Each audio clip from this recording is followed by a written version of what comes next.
The two officers will be put on paid administrative leave. They have about 23 years of combined experience between them. NASA Ames Fire Department is conducting trainings for the next 3 days so first responders can practice realistic situations.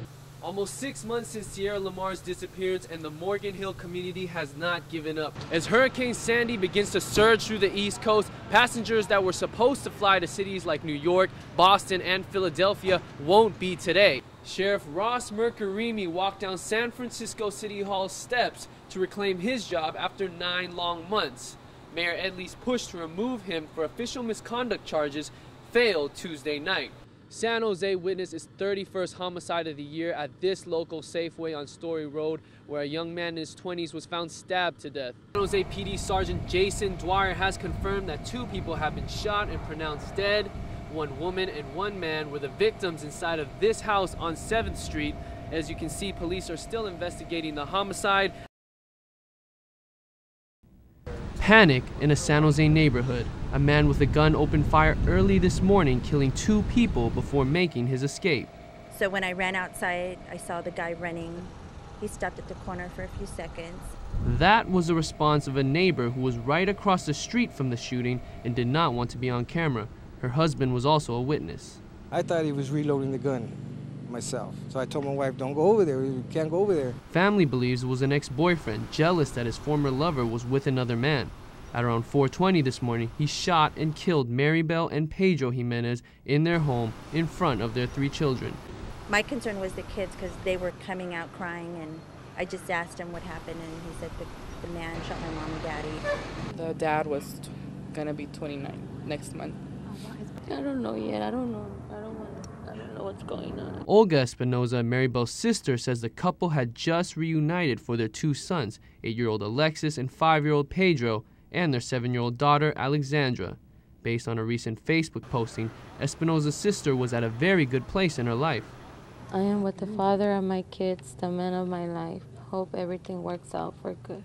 Police are still trying to confirm the identity of the suspect while the family is trying to figure out what's best for the 3 children who are now orphans, having just witnessed the horror of their parents' murder. Devastating. To me, I'm thinking, oh, these kids, poor things, they should, they're going to be traumatized for life.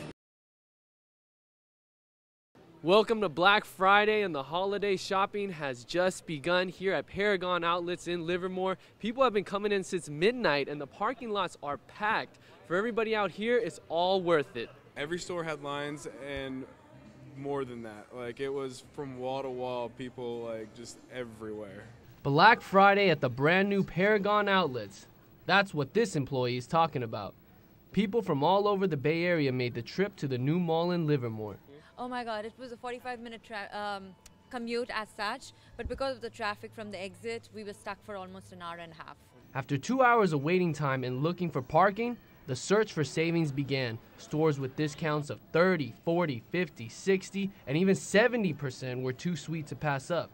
Well, we definitely did save over $700.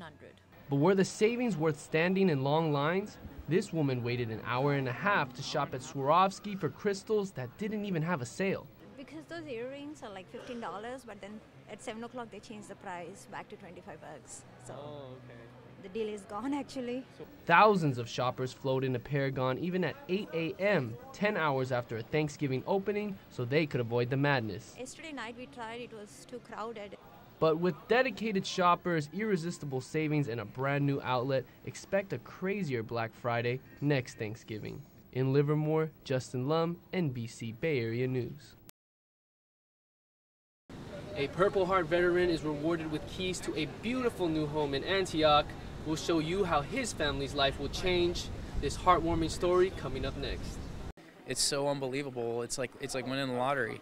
Former U.S. Marine Sergeant Brandon Del Fiorentino is a Purple Heart veteran who is starting a new mission in his life. The first step is a beautiful mortgage-free home in Antioch where he and his family will live. It's hard to breathe, it's hard to talk. In his last tour of combat duty, Brandon was left with a severe head injury caused by an IED blast. There's very few times in my lives where I've been speechless. One of them involved one of the worst times of my life.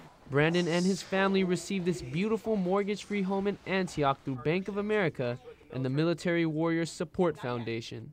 They provide services to servicemen and women who have returned from combat in Iraq and Afghanistan injured and are trying to have a fresh start. Brandon's wife, Gabriella, is also grateful for the program's help in giving 3 additional years of financial mentoring for their family. It's going to help a lot. It's amazing. Yeah, we're just hoping for the best. For Brandon, this dream come true hasn't hit him just yet. Like, it hasn't set in yet. You know, how do you go from not knowing if you're going to be able to make it the next day to, hey, here's your next step up.